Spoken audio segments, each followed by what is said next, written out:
প্রিয় দর্শক, সাজ্জাদ কাদিরের শুভেচ্ছা নিন। এই মুহূর্তে আপনাদের সামনে কথা বলতে এসেছি জামাতের পতন ও বিএনপির ক্ষমতার চ্যালেঞ্জ। আওয়ামী লীগবিহীন একতরফা নির্বাচন কি টিকবে? বাংলাদেশের রাজনীতিতে এখন এক উত্তাল সময়। নির্বাচনের শেষ মুহূর্তে এসে রাজনৈতিক সমীকরণগুলো দ্রুত পরিবর্তন হচ্ছে। একদিকে জামাতে ইসলামী যে ক্ষমতার হাইপ তুলেছিল তা যেন হঠাৎ করে মুখ থুবড়ে পড়েছে।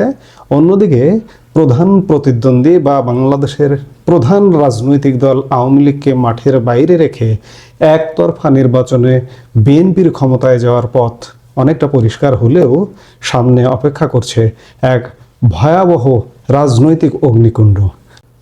জামাতে ইসলামী বলা যায় যে আওয়ামী লীগ সরকার পতনের পর থেকে যে ধরনের সাংগঠনিক শক্তি ও জনসমর্থনের দাবি তুলেছিল, নির্বাচনের দোরগোড়ায় এসে তা যেন সম্পূর্ণ মাঠে মারা যাবার উপক্রম হয়েছে। কেন এমনটা হলো?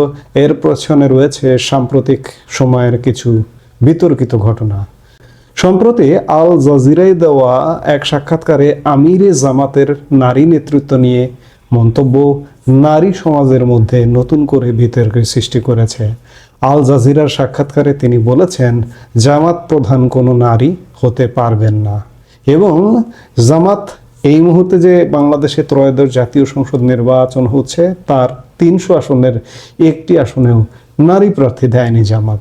আরেকদিকে আমিরে জামাত এই সাক্ষাৎকারে আরও বলেছেন যে জামাতের পক্ষ থেকে কখনোই সরকার প্রধান হওয়ার সুযোগ নেই নারীদের। তিনি এ ব্যাপারে বিভিন্ন নারীর সীমাবদ্ধতার ব্যাখ্যা দিয়েছেন সেই সাক্ষাৎকারে।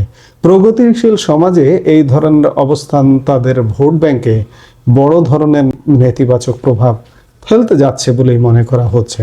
এর পরের ঘটনাটি জামাতকে বেশ বেকায়দায় ফেলেছে, সেটি হচ্ছে জামাত আমিরের টুইট অ্যাকাউন্ট বা এক্স, বর্তমানের যেটি এক্স, সেখান থেকে কর্মজীবী নারীদের নিয়ে অত্যন্ত আপত্তিকর ও কুরুচিপূর্ণ মন্তব্য করা হয়েছিল, যার ফলশ্রুতিতে কর্মজীবী নারীদের অসম্মান করার এই মানসিকতা সাধারণ জনগণের মধ্যে সৃষ্টি করেছে। অর্ধেক বাংলাদেশের নারী ভোটারদের মধ্যে যেমন একটা বিরূপ প্রতিক্রিয়া সৃষ্টি করেছে, একই সাথে পুরুষ ভোটারদের মধ্যেও এটি কিন্তু একটা বিস্ফোরণের মতো ঘটনা ঘটেছে। সাম্প্রতিক সময়ে জামাত আমির স্বাধীনতার ঘোষক নিয়েও নতুন বিতর্ক তৈরি করেছেন। তিনি অলি আহমেদকে চট্টগ্রামের এক অনুষ্ঠানে নতুন স্বাধীনতার ঘোষক বানাবার চেষ্টা করেছেন। এর প্রধানতম কারণ হচ্ছে অলি আহমেদ বর্তমানে জামাত জোটে, এলডিপি যে দলটি অলি আহমেদের, সেটি জামাত জোটে। এই জামাত জোটে থাকবার কারণে অলি আহমেদকে নতুন বীরের ভূমিকায় আবির্ভাব ঘটাতে চাইছেন। এগুলো সাধারণ মানুষ, মুক্তিযুদ্ধের পক্ষের শক্তি, বিদগ্ধ জনরা মোটেই ভালোভাবে দেখছে না। শুধু মতাদর্শগত পার্থক্যই নয়, জামাতের আচরণগত ঔদ্ধত্য, তাদের এই যে আসন্ন ক্ষমতার হাইপ তোলা থেকে সেখান থেকে ধপাস করে পড়ে যাওয়ার যে ঘটনাটা ঘটতে যাচ্ছে, সেটি তাদের ঔদ্ধত্য আচরণ দৃশ্যমান ইতিমধ্যেই। আপনারা খেয়াল করেছেন যে এই যে ছাত্র সংসদগুলো যে দখল করেছে জামাতের ছাত্র সংগঠন শিবির, এই দখল করা বিশ্ববিদ্যালয়গুলো, আপনি যদি ঢাকা বিশ্ববিদ্যালয়ের কথা বলেন, আপনি রাজশাহী বিশ্ববিদ্যালয়ের কথা বলেন, চট্টগ্রাম বিশ্ববিদ্যালয়ের কথা বলেন, এই বিশ্ববিদ্যালয়গুলোতে প্রকাশ্যে ক্যামেরার সামনে শিক্ষক লাঞ্ছনার ঘটনাগুলো জনমনে ব্যাপক প্রভাব ফেলেছে। এবং এই যে ক্যামেরার সামনে লাঞ্ছনা হচ্ছে, ক্যামেরার বাইরে আউট অফ ফোকাস আরও নানা ঘটনা মানুষের মনে, মানুষের কানে আসছে। বহু শিক্ষক, বিশ্ববিদ্যালয়ের শিক্ষক আজ বিশ্ববিদ্যালয়ে যেতে পারছে না এদের অত্যাচারে।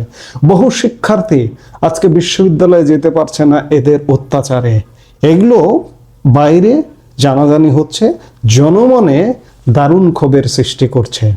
এর মধ্যে গতকাল জামাতের একজন প্রার্থীর ক্যান্টনমেন্ট এলাকায় অস্ত্রসহ গানম্যান নিয়ে প্রবেশের চেষ্টা ও সেখানে দায়িত্বরতদের সঙ্গে ঔদ্ধত্যপূর্ণ আচরণ ছিল একটি চরম হঠকারিতা। রাষ্ট্রের স্পর্শকাতর জায়গায় এ ধরনের আচরণ প্রমাণ করে যে তারা আইনের শাসনের প্রতি কতটা শ্রদ্ধাশীল। এরই মধ্যে জামাতের নারী উইং, মহিলা জামাতের একটা বড় সড়ো শোডাউন করবার কথা ছিল রাজধানীর সোহরাওয়ার্দী উদ্যানে, কিন্তু অনিবার্য কারণে নিজ দলের নারীদের যে সমাবেশটা হওয়ার কথা ছিল সেটি আর অনুষ্ঠিত হয়নি। বিশ্লেষকরা বলছেন, কেউ কেউ বলছেন যে আদর্শিক এবং সাংগঠনিক দ্বন্দ্ব নারীদের মধ্যে হয়তো শুরু হয়ে গেছে। এই যে জাল জাজিরার সাক্ষাৎকার এবং নারীর প্রতি এক্স হ্যান্ডেলে সামাজিক যোগাযোগ মাধ্যমে বিদ্বেষপূর্ণ মনোভাব জামাত আমির পোষণের কারণে নারীদের মধ্যেও একটা দ্বিধা কাজ করছে, যার কারণে নারীদের নিয়ে ব্যাপক কর্মসূচি তারা করতে পারলো না। অন্যদিকে এই যে যখন টালমাটাল অবস্থা, একদিকে অধ্যত্ত আচরণ, আরেকদিকে নারী, আর একদিকে স্বাধীনতার ঘোষক নিয়ে বিতর্ক তৈরি, এরই মধ্যে জামাতের ইস্তেহার ঘোষণার কথা ছিল, কিন্তু জামাত আজও পর্যন্ত নির্বাচনের 1 সপ্তাহের একটু বেশি বাকি থাকতে গেলেও জামাত এখন পর্যন্ত ইস্তেহার ঘোষণা করেনি। তবে যেটি জানা যাচ্ছে যে আগামী 2-1 দিনের মধ্যে জামাত ইস্তেহার ঘোষণা করবে। এবার আসি মূল ক্ষমতার অঙ্কে। দেশের অন্যতম বৃহত্তম রাজনৈতিক দল আওয়ামী লীগকে নির্বাচনের বাইরে রেখে বিএনপি যে ক্ষমতার স্বপ্ন দেখছে তাকে বিশ্লেষকরা বলছেন টেম্পোরারি বা অস্থায়ী ক্ষমতা। আওয়ামী লীগের মতো বিশাল জনসমর্থন পুষ্ট দলকে বাইরে রেখে যে নির্বাচন হতে যাচ্ছে তার নৈতিক ভিত্তি নিয়ে প্রশ্ন থাকবে আন্তর্জাতিক মহলে এবং সাধারণ মানুষের মধ্যে। বিএনপি ক্ষমতায় গেলেও তাদের সামনে অপেক্ষা করছে পাহাড় সম চ্যালেঞ্জ। দেশের অর্থনৈতিক অবস্থা, বৈদেশিক চাপ এবং প্রশাসনিক নিয়ন্ত্রণ বজায় রাখা তাদের জন্য প্রায় অসম্ভব হয়ে পড়বে, কারণ একটি অন্তর্ভুক্তিমূলক নির্বাচন ছাড়া জনগণের পূর্ণ ম্যান্ডেট পাওয়া সম্ভব নয়। বর্তমান প্রেক্ষাপট বিশ্লেষণ করলে দেখা যায় এই একতরফা নির্বাচনের মাধ্যমে আসা সরকারের আয়ু হবে খুবই সংক্ষিপ্ত। কয়েক মাসের মধ্যে দেশব্যাপী তীব্র আন্দোলন এবং অস্থিরতার মুখে সরকার পতন হতে পারে। রাজনৈতিক স্থিতিশীলতা ফিরিয়ে আনতে আওয়ামী লীগ সহ সব দলের অংশগ্রহণে একটি অবাধ ও সুষ্ঠু নির্বাচনের বিকল্প নেই। যতক্ষণ না পর্যন্ত সব পক্ষকে নিয়ে একটি গ্রহণযোগ্য নির্বাচন হচ্ছে ততক্ষণ পর্যন্ত রাজপথ উত্তপ্তই থাকবে। একমাত্র অংশগ্রহণমূলক নির্বাচনের মাধ্যমেই দেশ শান্ত হতে পারে। এর আগ পর্যন্ত ক্ষমতার লড়াই এবং সংঘাত চলতেই থাকবে। আমরা মোটামুটি বুঝবার চেষ্টা করলাম যে জামাত সাম্প্রতিক কয়েকদিনের ঘটনায় বেকায়দায় পড়ে গেছে, বিএনপি ক্ষমতায় যাচ্ছে, বিভিন্ন জরিপ টরিপেও এমনটা আসছে। আজকেও একটি জরিপ বেরিয়েছে যে আওয়ামী লীগ পক্ষের যারা তারা নাকি বিএনপিকে ভোট দেবে। এইসব জরিপ কারা কোথা থেকে করেন তারাই জানেন, কারণ দলগতভাবে আওয়ামী লীগের ইতিমধ্যে ভোট বর্জন করবার কথা বিভিন্ন নেতারা বলছেন। আওয়ামী লীগ প্রধান শেখ হাসিনা পুত্র সজীব ওয়াজেদ জয় বলেছেন। তো কাজেই আওয়ামী লীগ স্বাভাবিকভাবে এই ভোটে যাবে না বা ভোট দিতে যাবে না।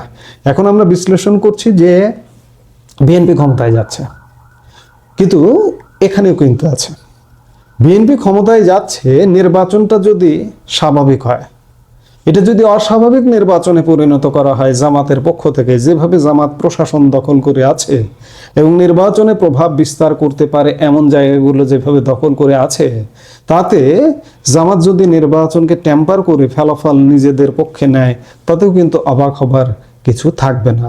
আবার একটি ধারণা আছে যে সেনাবাহিনী পর্যন্ত তাদের দখলে, হ্যাঁ একটি অংশ আছে দখলে, জামাতি সেনাবাহিনীর সেনা কর্মকর্তারা আছেন, কিন্তু এর বাইরেও আছেন। জামাতকে সাপোর্ট করবে এমন নয়। এই যে যেমন গতকালকের ঘটনাটি দেখুন, যে ঢাকা 17 আসনের প্রার্থী তিনি ক্যান্টনমেন্টে গিয়ে প্রবেশ মুখে অধ্যত্ত আচরণ করলেন। এটা কি বলবেন? এই যে তার যে ভিডিও ফুটেজ বেরিয়ে গেল, এটা কি বলবেন? এটা কি জামাতকে সাপোর্ট করেছে সেনাবাহিনী? যদি সাপোর্ট করতো তাহলে যে কোনোভাবে লুকোছাপা করে তাকে ক্যান্টনমেন্ট দিয়ে প্রবেশ করিয়ে এদিক দিয়ে ঢুকে আরেক দিক দিয়ে বের করে দিত। এইভাবে সিন ক্রিয়েটের ঘটনাটা কিন্তু ঘটতো না। তো যার কারণে খুব সরলভাবে মনে করবার কোনো কারণ নেই যে জামাত ছাত্র সংসদ নির্বাচনটা ছিল ছোট নির্বাচন, সেই ছোট নির্বাচনে প্রভাব বিস্তার করে নিজেদের নিয়ন্ত্রণে নিয়ে সবকিছু করা সম্ভব হয়েছে। কিন্তু এটি কিন্তু জাতীয় নির্বাচন, সারা বাংলাদেশের 300 আসনের মধ্যে একক সংখ্যাগরিষ্ঠতা পেতে হলে কমপক্ষে 1.5 শতাধিক আসন, 151টি আসনে সংখ্যাগরিষ্ঠতা পেতে হবে। এটি কিন্তু বিশাল কঠিন ব্যাপার। সেই জায়গা থেকে জামাত মনে হচ্ছে এখন পর্যন্ত আজকে যেটি দেখছি তাতে জামাত মোটামুটি একটু বেকায়দায় পড়ে গেছে, বিএনপি সুবিধাজনক অবস্থায় আছে। দর্শক, সব কথার শেষ কথা হলো, রাজনীতিতে শেষ কথা বলে কিছু নেই। তবে জামাতের ভুল পদক্ষেপ এবং বিএনপির একতরফা ক্ষমতায় যাওয়ার যে দেশটাকে এক চরম অনিশ্চয়তার দিকে ঠেলে দিচ্ছে, এতে কোনো সন্দেহ নাই। আপনার কি মনে হয় বিএনপি কি পারবে এই চ্যালেঞ্জ মোকাবেলা করে দেশ চালাতে, নাকি কয়েক মাসের মধ্যেই আমরা নতুন কোনো রাজনৈতিক মোড় দেখব? আপনার মতামত কমেন্ট বক্সে জানান। দর্শক, এই মুহূর্তে এ পর্যন্তই। সবাই ভালো থাকুন, সুস্থ থাকুন। আমাদের ভিডিওগুলো নিয়মিত পেতে সাবস্ক্রাইব করুন Sajjad Kadir and the legends YouTube channel এবং লাইক, কমেন্ট, শেয়ার করে সাথে থাকুন।